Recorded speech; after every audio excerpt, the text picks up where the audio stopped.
Boss, నిన్న ఒక function నుంచి కాల్ వచ్చింది.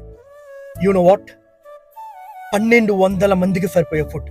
First of all thank you so much ఆ ఫంక్షన్ ఆర్గనైజ్ చేసిన వాళ్ళకి, అంటే ఆ పేరెంట్స్కి. మమ్మల్ని గుర్తుంచుకుని మాకు కాల్ చేసి ఆ ఉన్న ఫుడ్ అంతా కూడా మాకు ఇవ్వడానికి సిద్ధపడ్డారు. అది కూడా మిడ్ నైట్లో, ఆల్మోస్ట్ లైక్ 12-12:30 కాల్ చేశారు. మేము ఫుడ్ ట్రక్ తీసుకుని అక్కడికి వెళ్ళి ఆ ఫుడ్ అంతా కలెక్ట్ చేసుకుని డిఫరెంట్ కైండ్స్ ఆఫ్ స్లమ్ ఏరియాస్లో అందజేసాం విజయవాడలో. ఫస్ట్ ఆఫ్ ఆల్ చాలా హ్యాపీగా ఫీల్ అయ్యాం, ఎందుకంటే 1200 మంది ఫుడ్ వేస్ట్ అయింది అంటే ఎంత రిసోర్స్ వేస్ట్ అయినట్టు.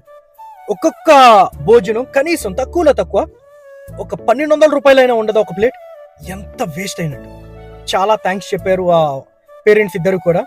అండ్ మీకు కూడా విజయవాడలో ఎక్కడైనా ఫుడ్ మిగిలిపోతే దయచేసి వేస్ట్ చేయొద్దు.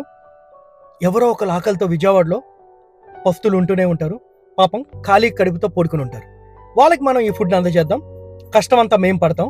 దయచేసి ఒక్క ఫోన్ కాల్ మీరు చేయండి, ట్రక్ తెస్తాం, ఫుడ్ తీసుకుంటాం, నీడీ పీపుల్కి అందజేస్తాం. అండ్ మీకు ఇంపాక్ట్ రిపోర్ట్ కూడా, అంటే ఎంతమందికి ఫీడ్ చేసాం, ఎక్కడ ఫీడ్ చేసాం, ఎలా ఫీడ్ చేసాం, దానివల్ల ఎంత కార్బన్ మనం సేవ్ చేసాం, ఎంత మీథేన్ గ్యాస్ తగ్గించాం అనేది మీ వాట్సాప్లో మీకు అందజేస్తాం. So don't hesitate to call us. Food మిగిలితే మాకు కాల్ చేయండి, ఈ వీడియోలో నెంబర్ ఉంటుంది, దయచేసి కాల్ చేయండి. Thank you so much.